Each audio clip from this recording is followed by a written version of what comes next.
Okay, we got another game. This time I'm playing black. Let's see, I'm getting sort of tired of the Sicilian, so let's play something a little bit more interesting. Okay, King's Gambit. Fun. Alright.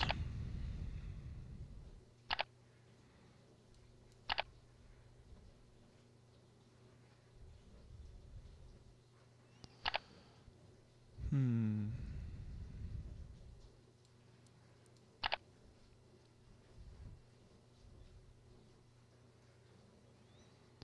I want to get castled as soon as I can, playing against the King's Gambit. Um, it can be dangerous if white starts attacking really early. I don't know. Right now I don't feel too bad about this. I mean, he does have this big center, but I just feel like he hasn't been the most aggressive with his pieces. So here I can win a pawn, but is it that good for me? I don't know. He can pin my knight, but then I can support it with either d5 or f5. I might as well.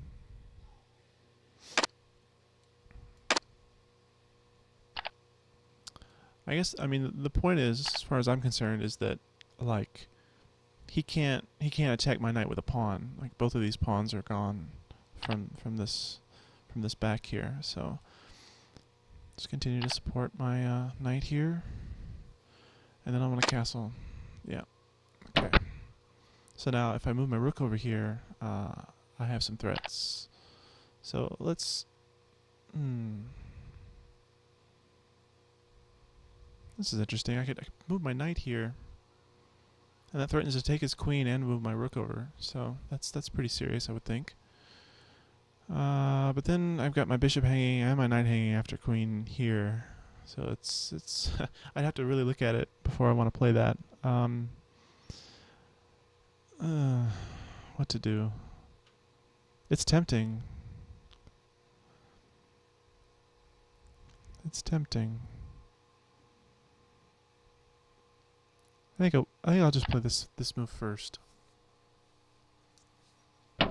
Yeah, I can win the exchange, I believe. If I just put my knight here, I either win the queen for the rook and the minor piece, or I can take the rook the next move after he moves his queen.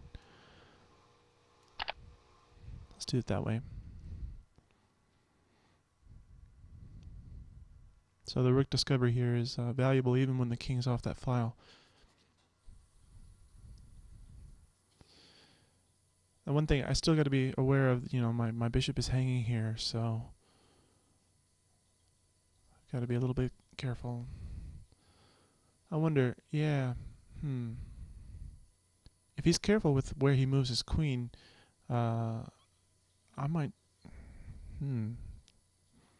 As I'm thinking, like, knight takes rook, and, he doesn't have to take my knight, actually. He could just take the bishop. But then where does my knight go? I'm actually losing my knight. So I think what I'll do is take the bishop first. And if he takes my knight, I'll take his rook. And if he takes the bishop, I'll still take his rook. So that solves the problem of the hanging bishop. And I'm still winning the exchange. So, fun stuff.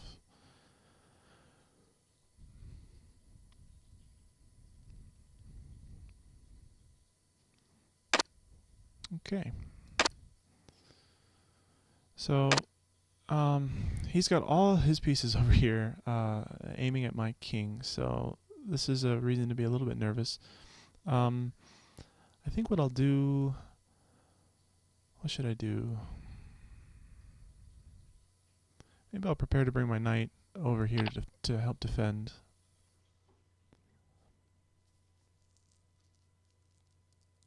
I don't want my knight... knights are the one sort of piece that doesn't... it's... Knights and pawns are, the only pieces that really they can't move very far, So, yeah, I wanted to be able to put my knight here, just, in case there was a threat like this. So that's the plan. So now his bishop is kind of, yeah, I'm taking his bishop next move. I guess he could move back here, but then, I get this move for my rook, and then I'm taking this pawn.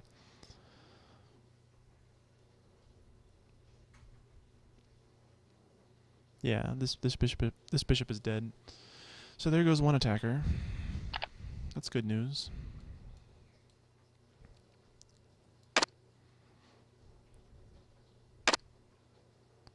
Okay. Now this is this is not ideal. I mean, I didn't want. Gosh, I could pin his knight, but then I have to worry about discovery tricks with his knight against my queen. Yeah, I think what worries me is this rook move here. I think I have to give up my queen for the 2 pieces, and then I have the 2 rooks for the against the queen. That doesn't look too bad. But there's issues with the queen and rook coordinating on g2 once he takes on it, or on g7 once he takes on f7.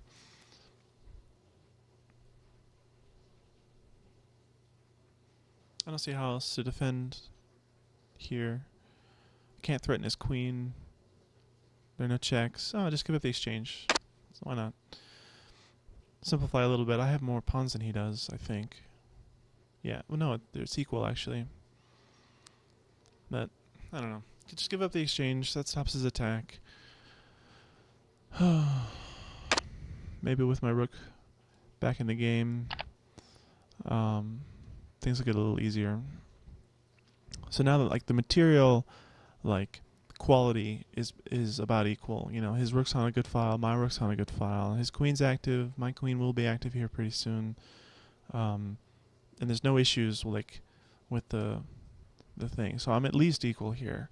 I sort of feel like, because his pawns are more, like, fractured than mine, that I might even be a little bit better. That's the way I feel about it, like, at the moment. But okay, so his queen and rook are sort of tying down my queen and king, so that means my rook's available to move. Rook on the 7th is always good. I don't see how he attacks to f7 any more than he is now. So yeah, let's just move my rook. So again, with the end game being the way it is, like, I have more targets than he does. So, although if I'm going to trade rooks, I'm not going to do it on f2 to allow his king time to move in. Huh, he doesn't actually want to trade. Interesting. Well, I guess he wanted to advance his king, so he also didn't want to trade on f1. Well, he didn't want to trade on f1 just for the same reason I didn't want to trade on f2. Let's see here. Well, I guess I can. Let's go here. That looks good.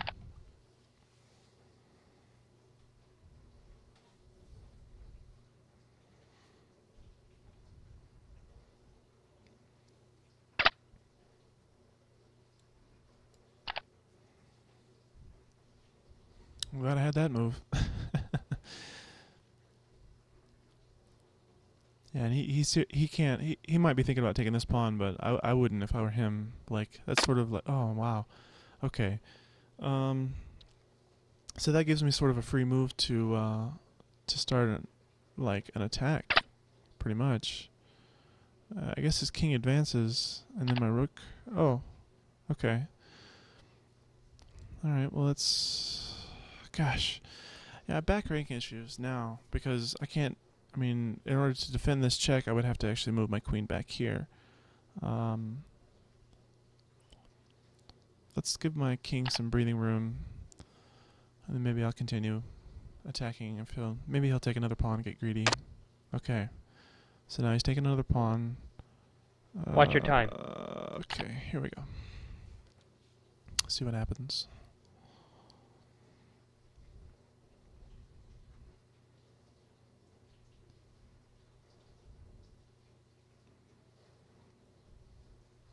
If he steps his rook over, I'm going to play my rook here.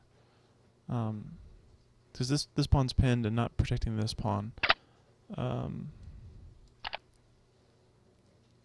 I didn't even see that he could take this pawn. Wow. I could blame time pressure, but I really should have seen that. Well, luckily he can't take any more. He might have a perpetual check here. Well, not really. Well, yeah, because I don't want to trade queens. So he certainly has a perpetual check. Well, I'll take the draw at this point. I mean, he's got he's got a dangerous pawn over here, and I think both of our kings are in jeopardy. So this is tough to play. And he's not playing very fast.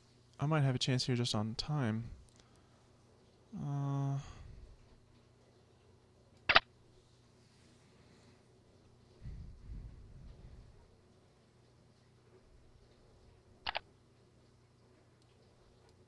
Okay, let's go into a rook endgame where time matters a lot more.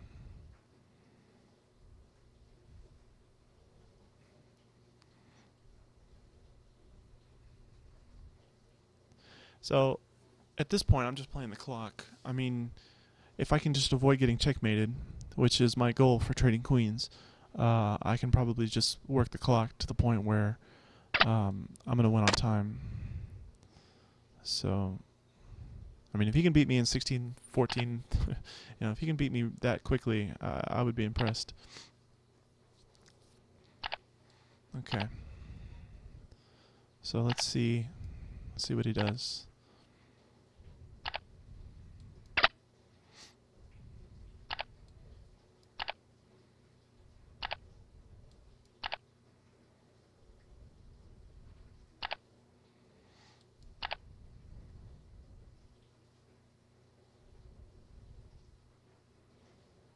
You got 8 seconds, man. That's probably just lag. Yeah. Oh, wow, that's check. Good news.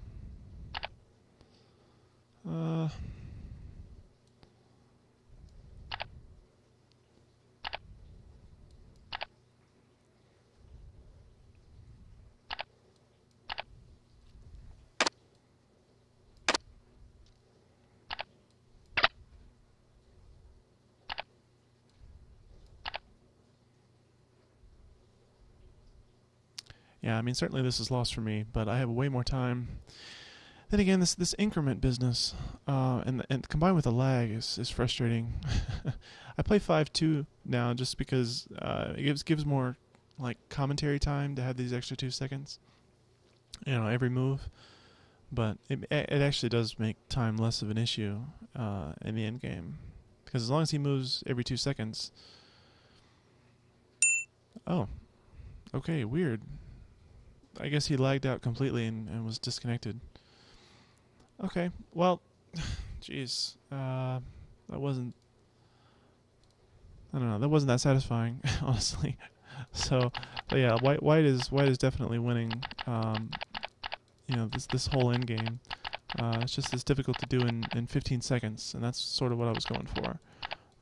So I think I at least had a draw coming up from all of this, but it looks like I'm winning here according to the computer. Well, I have a slight edge according to the computer.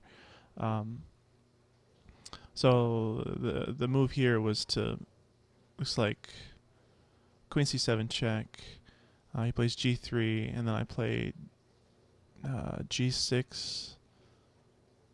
And then computer is thinking that queen trades are going to happen on C5. I don't know. I mean, it likes me here, but yeah, it's interesting. I wonder if there, yeah, because this move here, this is where I was really worried about it. Okay, and the computer does recommend rook takes E5. Yeah, so I guess I was right in doing that. It's too bad I couldn't keep it. Yeah, so instead of taking the bishop, I should have just played F6 here. Yeah, and that would have been fine, because if he pushes this way, I just take the bishop, and then I'm fine. And if he doesn't push here and moves the bishop, I can move my knight, because they're not coordinating anymore once he moves them. That's logical. So F6, not knight takes. Okay. Well, I hope you enjoyed that. Looking forward to making another video for you. We'll see you next time.